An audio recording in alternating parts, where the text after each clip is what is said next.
기독교를 어떤 종교라고 얘기를 하냐면 그 역설의 종교라고 얘기를 합니다. 자, 역설이 무슨 뜻일까요? 표면적으로는 모순되어 있지만 그 내면을 살펴보면 진리를 품고 있는 표현들을 역설이라고 얘기를 합니다. 자, 어떤 게 있을까요? 바로 성경에서 그런 역설적인 표현들이 많이 나오는데, 약할 때가 곧 강함이라, 그리고 섬기는 자가 가장 큰 사람이다, 그리고 가난하지만 부요하다. 그러니까 표면적으로는 이게 모순된 것 같지만 그 속을 살펴보면 거기에 진리가 숨어 있다는 것을 우리가 알 수 있죠. 오늘 본문 말씀은 성경에 나오는 가장 대표적인 그 역설의 내용들을 담고 있습니다. 자, 오늘 본문 35절 말씀을 한번 볼까요? 35절 시작. 누구든지 자기 목숨을 구원하고자 하면 잃을 것이요, 누구든지 나와 복음을 위하여 자기 목숨을 잃으면 구원하리라. 자, 이게 무슨 내용입니까? 살고자 하면 죽고 또 죽고자 하면 산다.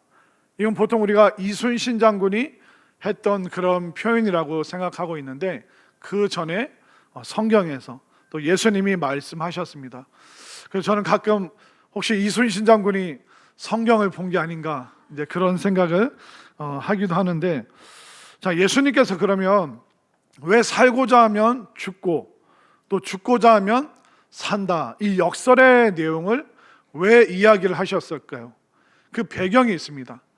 오늘 읽었던 마가복음 8장이 무슨 내용이냐면, 예수님께서 제자들을 데리고 가이사랴 빌립보에 가셨습니다. 그 화려하고 로마 황제의 궁전이 있고 또 수많은 신전이 있는 그 앞에서 제자들에게 너희들은 나를 누구라 하느냐, 그랬더니 베드로가 주는 그리스도시요 살아계신 하나님의 아들이시니이다, 이 위대한 고백을 하게 됩니다.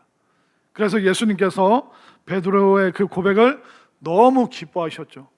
이것을 알게 하니는 혈육이 아니다, 내가 이 반석 위에, 너의 그 고백 위에 내가 교회를 세우리라, 음부의 권세가 이 교회를 무너뜨릴 수 없다라고 예수님께서 칭찬하셨습니다. 그리고 예수님께서 그 베드로의 고백을 칭찬하시고 굉장히 중요한 말씀을 하시는데, 바로 십자가에서 죽게 될 것을 제자들에게 말씀하셨어요. 이 고백 이전에는 이 십자가 죽음 얘기를 안 하셨거든요. 근데 베드로의 고백, 주는 그리스도시요 살아계신 하나님의 아들이십니다, 이 고백을 들으시고 이제 됐구나, 베드로와 모든 제자들이 이제 내가 말하는 그 하나님 나라의 진리가 무엇인지 알게 되었구나, 이제 흔들리지 않는 그 믿음을 갖고 있겠구나 생각을 하시고 십자가 죽음에 대해서 이야기를 하셨습니다.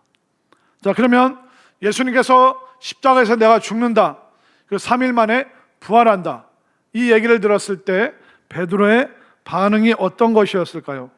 자, 화면으로 마가복음 8장 32절 시작. 드러내놓고 이 말씀을 하시니 베드로가 예수를 붙들고 항변하매, 예수님을 붙잡고 막 항변합니다. 이 항변이라는 원어가 뭐냐면 흥분해서 소리를 지르는 거예요. 흥분해서 소리를 치는 겁니다. 안 됩니다, 예수님 안 됩니다, 예수님 죽을 수 없습니다. 예수님께서 이 베드로의 예수님 죽으시면 안 됩니다, 절대로 그런 일이 있어서는 안 됩니다, 그렇게 얘기했을 때 예수님이 좀 고마워하시지 않았을까, 이제 그런 생각도 제가 해본 적이 있습니다. 자, 예를 들어 여러분들 한번 생각을 해보십시오. 만약 우리가 예배드리고 있는데, 말씀 듣고 있는데 갑자기 이슬람 테러 단체가 확 들어와서 총을 들고 칼을 들고 막 우리를 위협하고 협박을 하는 거예요. 우리는 이슬람 무장 단체다, 본보기로 이 많은 사람들 중에서 한 명을 사형시키겠다, 그 한 명이 누가 됐으면 좋겠느냐, 이렇게 이슬람 테러 단체가 말합니다. 본보기로 그 한 사람 죽이고 다른 사람 다 살려주겠다, 자, 묻습니다. 자, 우리들 중에 누가 죽어야 될까요? 지금 여러분들 웃으면서 저만 쳐다보고 계신데 아무도 옆에를 안 쳐다보고 뒤도 안 돌아보고 이럴 줄 몰랐습니다. 근데 어쩔 수 없잖아요. 그러면 제가 이슬람 그 무장 단체한테 얘기하겠죠. 내가 이 교회 담임 목사다. 나를 잡아가라. 나를 잡아가라. 내가 죽겠다. 이렇게 말했는데 갑자기 어떤 성도님이, 류청아라는 그 성도님이 안 돼요. 안 됩니다. 그럴 수가 없습니다. 그러면 제 마음이 어떨까요? 너무 고맙죠. 그래서 제가 류청아 성도님께 그럴 거예요. 당신 뜻대로 될지어다. 그러니까 이슬람 단체한테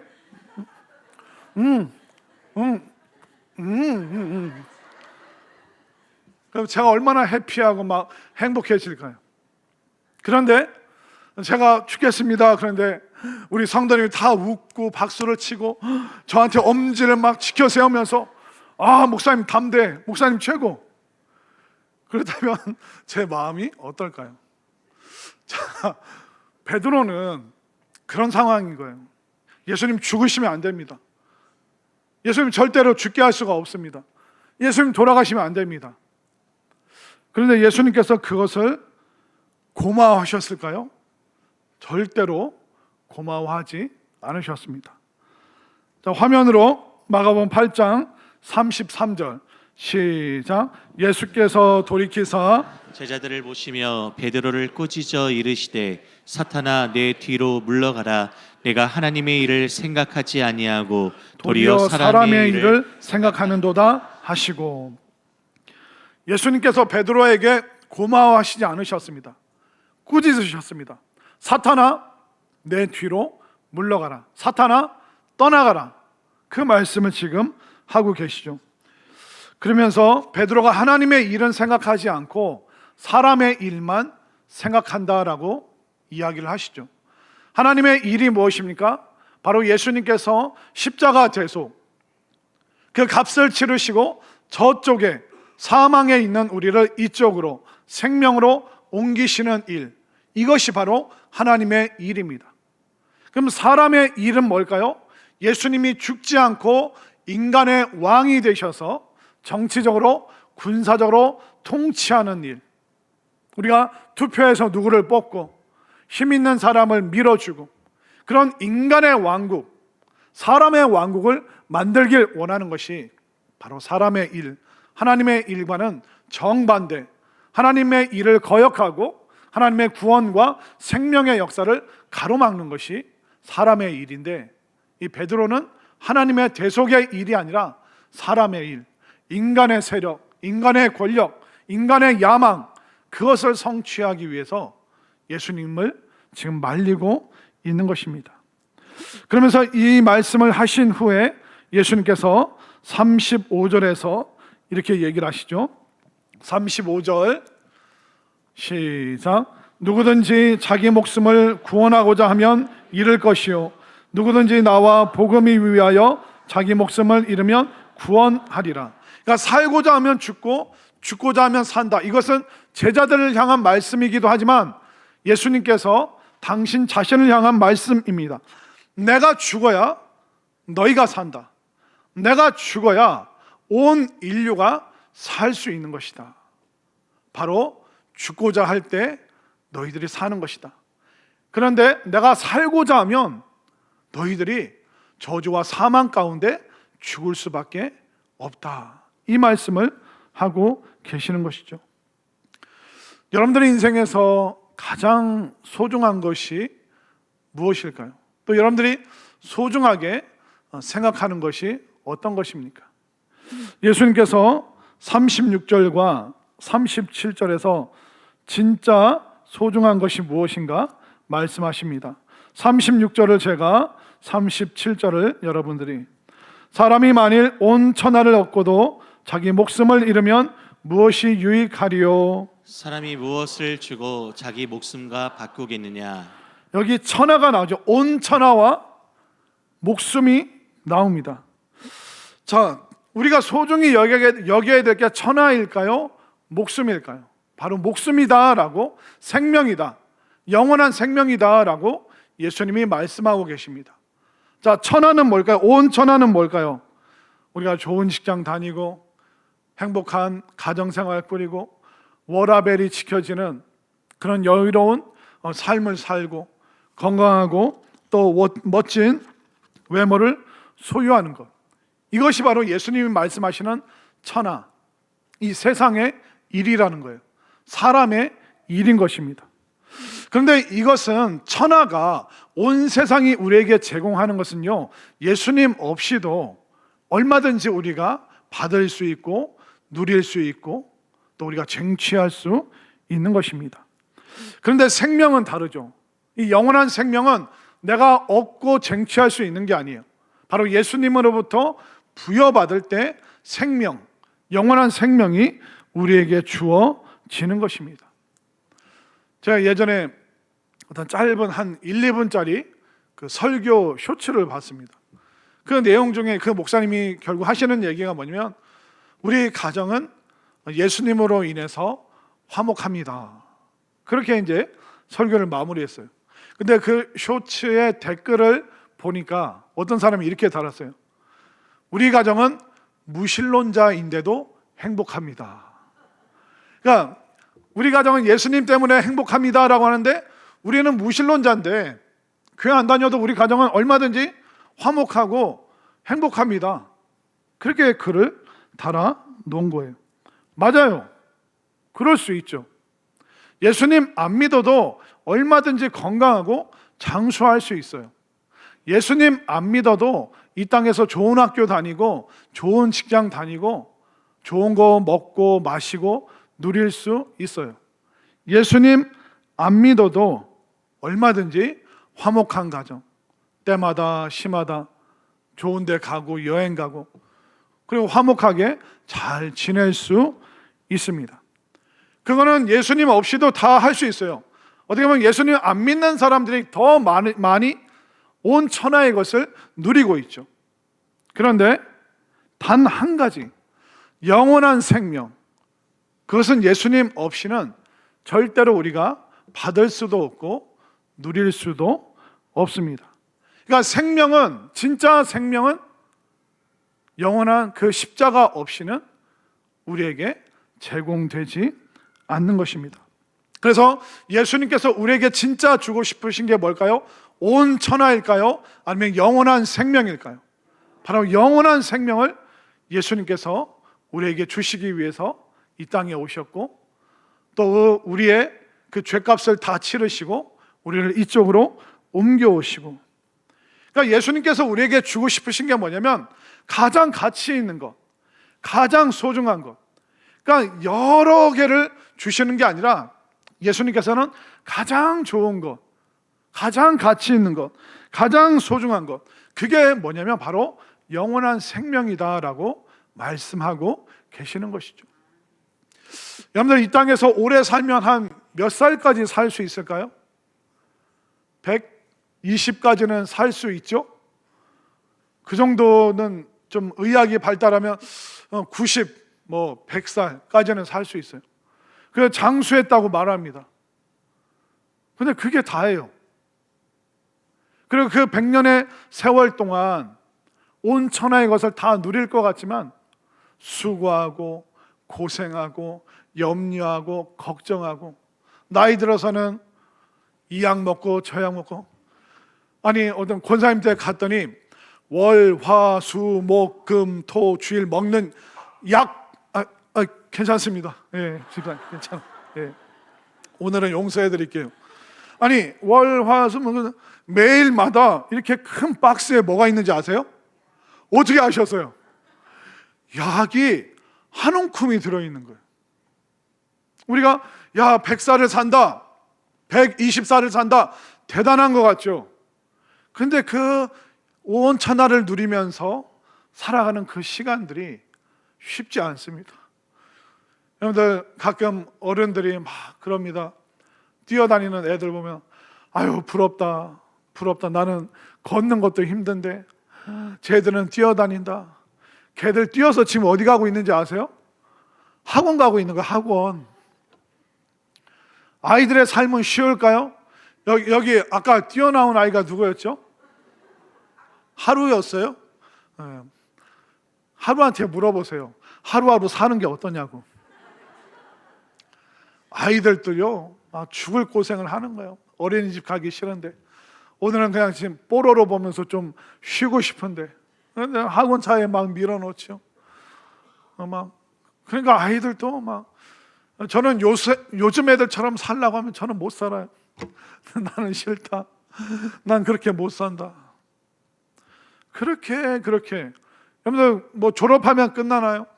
취업하면 끝나나요? 결혼하면 끝나나요? 나이 들어서 어른 대접받으면 끝나나요?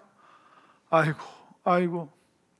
우리는 온 천하의 것을 그렇게 움켜쥐고자 하지만 예수님께서 진짜 주고 싶은 게 뭘까요? 단순히 100살, 120살 사는 것이 아니라 예수님은 가장 가치 있는 생명, 영원한 생명을 우리에게 주시길 원하신다는 것을 여러분들 꼭 믿으시기를 바랍니다. 근데 영원한 생명, 하나님 나라 얘기하면 자꾸 그걸 지겹게 여기시는 분들이 있어요. 어떤 분이 굉장히 풀이 죽어서 목사님, 천국 가면 맨날 예배 드린다면서요. 일주일에 한 번 나오는 것도 힘든데 맨날 예배 드리고 맨날 찬양하면 그 영원히 반복된 그건 너무 지겨운 거 아닙니까? 여러분들 천국은 여러분들이 제일 행복했을 때가 언제예요? 없으세요? 곤란한데? 어디 여행을 갔다 어디 경치를 봤다 높은 산에 막 2시간 3시간 해서 와 정상에서 내려다보는 그 풍경들, 또 좋은 사람들과 함께 맛있는 음식을 막 먹고 그리고 커피 마시고 멋진 미래를 이야기하고, 그때 여러분들 우리 마음속에 행복감이 막 몰아오잖아요. 근데 천국은 우리가 이 세상에서 느꼈던 가장 놀라운 기쁨보다 100배, 1000배, 수만 배의 그 기쁨이 계속 끊임없이 우리에게 제공되는 그 하나님 나라, 그 영원한 생명을 여러분들이 꼭 소유할 수 있게 되기를 바랍니다. 그렇기 때문에 우리 인간의 차원에서 그것을 해석하고 이해하려고 해서는 안 됩니다. 그때는 우리 하나님께서 다른 인격, 다른 성품, 정말 예수님과 같은 그 성품과 그 인격으로 우리를 인도하시기 때문에 그 거대하고 어마어마한 그 하나님 나라, 여러분들 다른 세계에서 이 땅에서 다른 나라에서 이쪽 나라로 탈출하기만 해도 행복해요. 여러분들 탈북하신 분들 우리 가끔 만났죠. 한 2번 정도 초청을 했고 또 여러분들에게 좀 그런 분들 유튜브 좀 보라고 말씀드렸죠. 여러분들 그 생지옥 살다가 한국 와보니까 한국이 천국이라는 거예요. 한국이 낙원이라는 거예요. 그러니까 인간의 차원에서도 이쪽 나라에서 이쪽 나라로 옮기면 선진국으로 옮기기만 해도 너무나도 행복한데 완전 차원이 다른 그 하나님 나라, 근데 그 나라에서 힘들게 사는 게 아니라 영원한 생명과 예수님의 능력과 예수님의 성품과 인격, 그 위대함을 우리가 품고 살아가는 그 하나님 나라, 그 하나님 나라 생명, 예수님께서 이것을 우리에게 다 주시기 위해서 기꺼이 십자가 지시고 저주와 사망은 예수님이 다 가져가신 줄 믿으시기를 바랍니다. 그래서 예수님께서 제자들에게 당부를 하시는데요, 34절 말씀을 한번 볼까요? 이런 당부를 하시죠. 이 땅에 있으면서 34절 시작. 무리와 제자들을 불러 이르시되 누구든지 나를 따라오려거든 자기를 부인하고 자기 십자가를 지고 나를 따를 것이니라. 예수님을 따르는데 어디까지 따라가야 돼요? 천국까지 우리가 따라가야 됩니다. 근데 그 전에 우리가 어떻게 해야 되냐면 자기를 부인하고 자기 십자가를 지고 예수님을 천국까지 우리가 따라가야 된다라고 말하고 있습니다. 자기를 부인한다는 게 뭘까요? 그것은 바로 나의 옛 자아를 죽이는 것입니다. 내 욕심, 내 자존심, 내 승질머리, 이거 죽이는 게 바로 자기를 부인한다는 것입니다. 다르게 말하면 자기 중심성의 삶을 포기하고 내려놓는 것, 이게 바로 자기를 부인하는 것입니다. 내 중심이 뭐예요? 내 욕심, 내 이기심, 내 안정감, 내 편안함, 이거 절대로 우리가 포기하고 싶지 않잖아요. 그런데 천국까지 따라오기 위해서는 자꾸 이것을 내려놔야 됩니다. 이 무거운 짐을 내려놔야 된다라고 예수님이 말씀하고 계시는 것이죠. 왜 그러냐면 베드로가 예수님 죽으시면 안 됩니다, 예수님 절대 죽게 할 수 없습니다, 이렇게 베드로가 힘있게 얘기했을 때 예수님을 위해서 그렇게 얘기했을까요? 아니면 자기 자신을 위해서 그렇게 얘기했을까요? 베드로가 자기 자신을 위해서, 자신의 자아를 위해서, 자신의 욕심을 위해서 예수님의 그 십자가 길을 가로막고 있는 것입니다. 아니, 예수님이 왕이 되길 원했지 허무하게 죽는 거, 그거 우리가 바란 게 아닙니다. 예수님, 내가 당신을 3년 동안 쫓아다닌 이유가 뭔데요? 근데 예수님 죽으시면 내 모든 수고와 헌신, 그거 누가 보상합니까? 그거 누가 갚아줍니까? 내가 원했던 것은 이게 아니에요, 예수님. 그렇기 때문에 베드로는 자기의 중심성, 자기의 옛 자아, 자기의 욕심, 자기의 이기심, 그거 가지고 지금 예수님 따라가고 있는 거예요. 우리는 이 자기 중심성이 평소에는 잘 드러나지 않아요. 우리가 예배 드리고 찬양하고 기도할 때는 내 중심성을 우리는 다 이렇게 감추고 있어요. 예의와 에티켓과 어떤 규범들, 이런 걸로 우리는 자기 중심성을 꾹꾹 누르고 있어요. 그런데 우리의 옛자, 우리의 중심성, 이게 언제 튀어나오는지 아세요? 뭔가 굉장히 잘 되거나 뭔가 굉장히 잘 안 될 때, 두 가지 경우가 생길 때 우리의 옛자가, 나의 중심성이 막 튀어나오기 시작하는 거예요. 먼저 내가 잘 될 때, 내가 잘 나갈 때, 내가 힘이 있을 때 나오는 자기 중심성이 뭐냐면 그것을 자기의라고 합니다. 나의 모든 말과 행동을 스스로 의롭다, 완벽하다라고 생각하는 자기의가 내가 뭔가 잘 될 때 그게 튀어나오는 것입니다. 제가 예전에 그 지방도시에서 이제 목회하는 친구 목사님 교회를 방문한 적이 있습니다.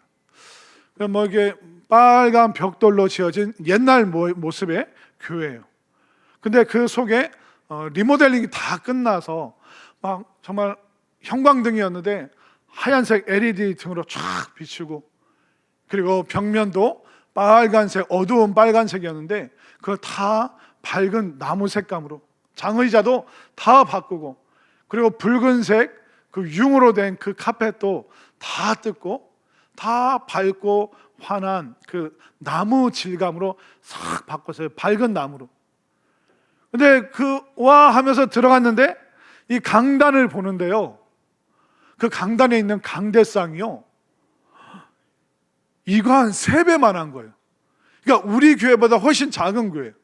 그러니까 이 강단의 절반을 강대상이 꽉 차고 있는 거예요. 그러니까 거기 보니까 사람은 요만하게 보이고 강대상이 어마어마하게 압도적인 그 위용을 자리하면서 딱 자리하고 있는데, 그 색깔이 밝은 나무 재질이 아니라 어두운 브라운 계통의, 그러니까 톤이 다운됐다고 하죠. 어두운 톤으로. 아무리 봐도 리모델링 할 때 있던 강대상이 아니라 그 전 수십 년 전에 만들어 놓은 강대상이라는 걸 딱 느꼈어요. 목사님들은 다 압니다. 저게 어떻게 된 사연인지. 척 보면 압니다. 저희는 그냥 하는 얘기가 뭐냐면, 어떤 고사님이 본인 환갑 때 약 20년 전에 그 어마어마한 강대상, 정말 그때는 비싸고 좋은 거였죠.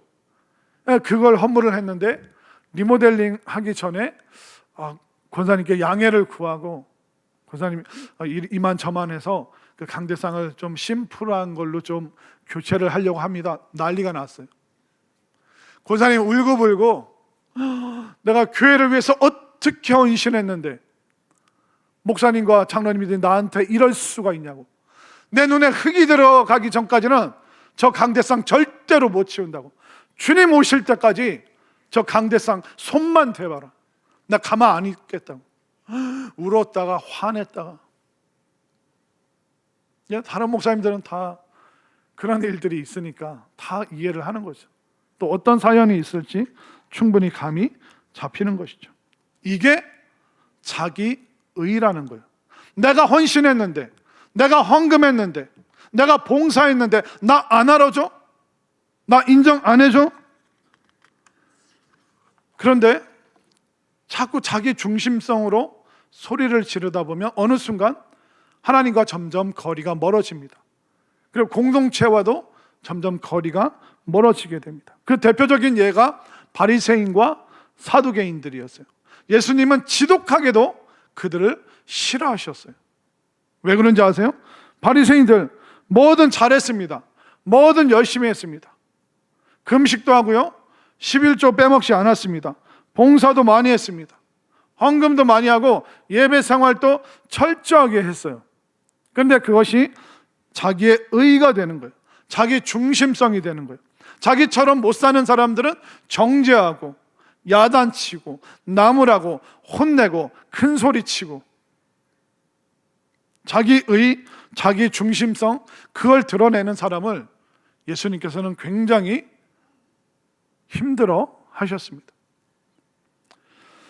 우리 주님께서 우리에게 모든 것을 주셨죠. 생명까지 주셨죠. 그렇다면 우리가 예수님 앞에서 나의 의, 나의 중심성, 나의 자아, 나의 자존심, 이걸 드러내야 됩니까? 아니면 예수님이 주인 되셔야 됩니까? 예수님이 나의 주인이 되셔야죠. 그렇기 때문에 이것은 내 거, 이것은 내 교회가 아니죠.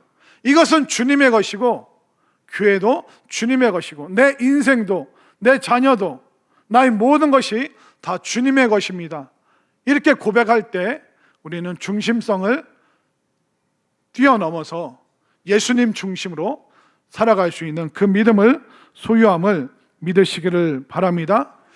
그렇기 때문에 우리가 나를 부인한다는 게 뭘까요? 잘 나갈 때, 잘 될 때 드러내고 싶은 나의 의, 나의 자아, 이것을 드러내지 않고 주님이 하셨습니다.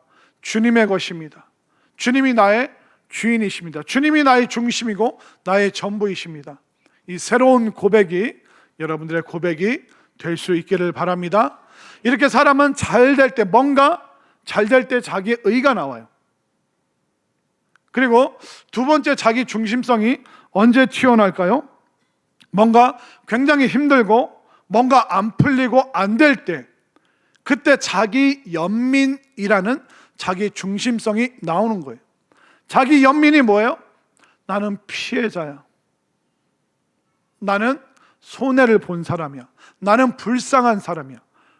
이걸 자신의 정당성으로, 이것을 자신의 보호막으로, 이것을 자기의 의로, 자기의 연민을 계속 뿜어내는 사람들도 있습니다. 자기 연민, 겸손한 것 같죠? 그렇지 않습니다. 자기 연민이 자기 중심성, 힘들 때 나오는 나의 중심성이 바로 자기 연민인 것입니다. 제 후배 중에 신학은 전공하지 않았는데 선교적인 일에 헌신하겠다고 해서 그 성경 번역 선교회라고 있습니다. GBT라고 있는데, 그 성경 번역 선교회에서 간사로 일을 하고, 또 뭐 선교지에도 자주 나가고, 또 뭐 6개월, 뭐 짧게 6개월, 1년 정도 단기 선교로 선교사님 도와주고. 근데 나이가 이제 40 넘어서 우연히 만났는데 막 하소연을 하는 거예요. 형님, 이럴 수가 있냐고. 내가 하나님 위해서 모든 걸 헌신했는데, 내가 선교를 위해서, 성경 번역을 위해서 그렇게 최선을 다했는데 하나님께서 내 수고를, 내 봉사를, 내 섬김을 안 알아주시는 것 같다고. 내가 그렇게 최선을 다했는데 지금 내 인생에 남아있는 게 뭐냐고. 가난하지, 외롭지, 힘들지. 그리고 얼마 전에 암 수술 받았지. 형님, 하나님께서 나 사랑하십니까? 내가 그렇게 하나님 위해서 봉사했는데 나는 삶의 인생의 실패자처럼 느껴집니다. 난 지금 뭐 어떻게 해야 됩니까? 우리가 어려움이 닥치잖아요. 일이 안 풀리잖아요. 잘 안 되잖아요. 아니 하나님, 어떻게 나한테 이러실 수가 있습니까? 라고 우리는 항변할 때가 너무 많습니다. 내가 구역장을 했는데, 내가 세대변모임 회장도 총무도 하고, 내가 여전도연합회 회장도 하고, 내가 이런 봉사도 하고, 교회 청소할 때마다 한 번도 안 빠지고 그렇게 열심히 했는데 우리 자녀 좋은 직장도 안 주시고 좋은 배우자도 안 주시고, 하나님 이게 뭡니까? 내가 그렇게 열심히 최선을 다했는데, 내 인생이 제일 불쌍하고 내가 제일 고생 많이 했고, 근데 아무도 나 몰라주고 하나님도 나 몰라주시는 것 같고, 이런 자기 연민에 빠지잖아요. 그럼 한 걸음 더 나아가지 않아요. 자기 연민으로 다른 사람을 공격하는 거예요. 다른 사람 더 힘들게 하는 거예요. 그러면서 자신의 힘과 의지, 하나님 앞에서 살아갈 수 있는 그 모든 것을 마비시켜 버립니다. 그리고 자신의 의로움을 자기 연민으로 자꾸 드러내기 시작하는 것이죠. 이게 바로 사람이라는 거예요. 우리가 잘 나갈 때는 자기의, 내가 했어, 나 알아줘야 돼, 나 대단하지? 그때는 예수님이 보이지 않아요. 십자가도 보이지 않아요. 내가 한 것만 보이는 거예요. 예수님은 생명 전부 다 주셨는데 우리는 요거 조금 드리고 나서 너무 우리가 자기의 중심을 드러낼 때가 참 많습니다. 그럼 안 될 때, 힘들 때, 뭔가 막힐 때, 고통스러울 때, 그때 또 막 자기 연민에 빠져가지고 하나님 나 안 사랑하셔, 하나님 안 계신 것 같아, 나 아무리 기도해도 응답 안 해주시는 것 같아. 그러면서 하나님 앞에 나올 수 있는 힘과 의지를 다 마비시켜버리고, 이게 바로 우리의 모습이라는 것입니다. 그러니까 예수님께서 천국까지 따라오기 위해 너 자신을 부인해라. 자기의 중심성, 자기의 의, 자기 연민, 그 극복하고 돌파하고 십자가 앞으로 나와라, 이 음성이 들릴 수 있게 되기를 바랍니다. 그런데 되게 힘들어요. 예수님 따라가는 건 너무 힘들어요. 나 자신을 부인하는 거 너무 힘들어요. 왜냐하면 세상은 끊임없이 너 중심으로 살아, 네가 세상의 중심이야, 세상 모든 게 너를 위해서 존재하는 거야. 세상은 그렇게 끊임없이 우리에게 교육하고 말하고 가르치고 있습니다. 너의 이름을 높여, 너를 드러내, 참지 마, 가만히 있지 마. 이런 시대 속에서 자기를 부인하고 십자가를 져라? 너무 힘든 일이죠. 너무 고통스럽죠. 여러분들, 내 자존심을 내려놓고 내 자아를 꺾고 내 욕심을, 욕망을 내려놓고 이게 쉬운 일입니까? 절대로 쉬운 일이 아닙니다. 내가 원하는 거, 내가 바라는 거, 그렇게 됐으면 하는 거, 그거 내려놓고 싶은 사람이 세상에 어디 있습니까? 그런데 우리가 십자가의 한쪽 면만 보면 절대로 내 거 포기하고 싶지 않아요.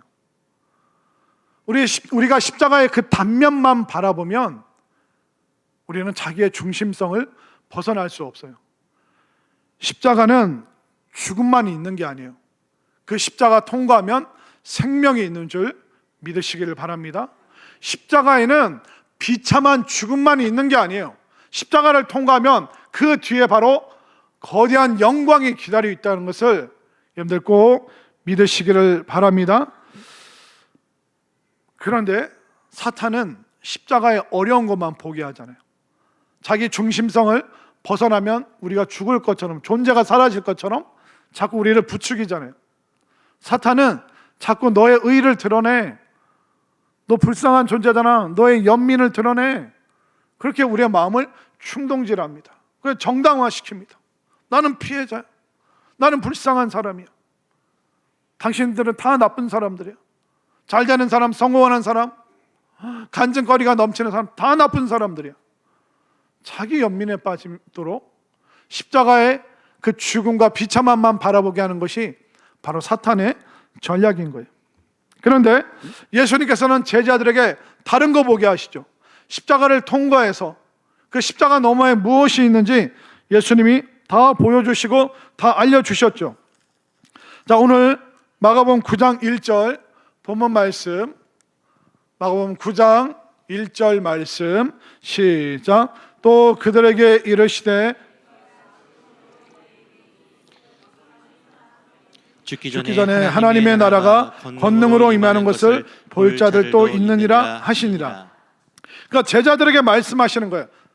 너희들 중에 죽기 전에 하나님 나라가 권능으로 임하는 것을 볼 자들도 있다. 그 사람들이 누구냐면 베드로, 야고보, 요한.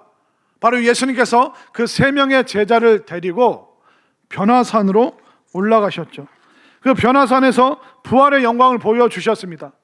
예수님이 흰옷으로 광채로 변화되셨죠. 그럼 모세와 엘리야도 똑같이 흰옷과 광채를 입은 모습으로 나타났습니다. 왜 그랬을까요? 왜 부활의 영광을, 부활의 모습을 보여주셨을까요? 자기 부인의 길이 너무나도 힘들기 때문에, 자기 십자가를 지고 예수님을 따르는 것이 너무 힘들기 때문에. 그런데 그것만 있는 게 아니라 고통스럽고 비참하고 어렵고 자존심 꺾는 거, 그것만 있는 것이 아니라 바로 십자가 통과하면 바로 찬란한 영광이 있다는 것을 예수님께서 제자들에게 다 보여주셨고, 또 말씀으로 지금 오늘 우리에게 보여주고 계심을 깨달으시기를 바랍니다. 결국 십자가는 앞에서만 보면 죽음일 수 있어요. 그러나 십자가의 다른 면에는 놀라운 생명이 있습니다. 십자가 한쪽 면만 보면 비참함일 수 있어요. 그러나 십자가의 또 다른 면은 세상 그 무엇과 비교할 수 없는 놀라운 영광이라는 것을 여러분들 믿으시기를 바랍니다. 여러분들 십자가의 그 역전의 은혜를 마음속에 새기시기를 바랍니다. 십자가는 역설이에요. 내가 죽어야 너희가 산다. 내가 이 땅에 내려와야 너희들이 하나님 나라로 올라갈 수 있다. 십자가의 역설뿐만 아니라 그 십자가의 역전, 그 영광에 우리 모두가 참여했으면 좋겠습니다. 우리가 그 길을 함께 걸어갔으면 좋겠어요. 정말 우리 모든 성산의 공동체가, 또 우리 믿음의 세대들이, 또 우리 자녀들이 함께 그 영광의 길을 걸어갈 수 있게 되기를 바랍니다. 그렇게 될 줄로 믿습니다. 그렇게 됩니다. 그 소망 가지고 여러분 십자가의 그 고통만 바라보지 마시고 십자가의 축복과 십자가의 능력과 십자가의 그 권세를 오늘 이 시간 꽉 붙잡는 여러분들 될 수 있길 바랍니다. 그리하여 자기 중심성, 잘 나갈 때 내 의 드러내고 싶고 안 되고 힘들 때 자기 연민으로 불쌍함으로 포장해서 꽁꽁 숨어서 살고 그러지 마시고 우리가 예수님 앞에 십자가 앞에 그냥 다 드러내놓고 솔직하게 기도하시고, 여러분들 원하는 것도 다 기도하시고요, 자녀들이 잃게 됐으면 그렇게 다 기도하세요. 그러면 주님께서 어리석은 우리, 부족한 우리의 기도를 들으시고 우리의 삶을, 우리 자녀들의 삶을 교정하시고 변화시키시고 함께 끝까지 천국까지 이룰 수 있도록 십자가의 능력으로, 권세로, 영광으로 우리를 이끌어 주실 것을 꼭 확신하시기를 바랍니다.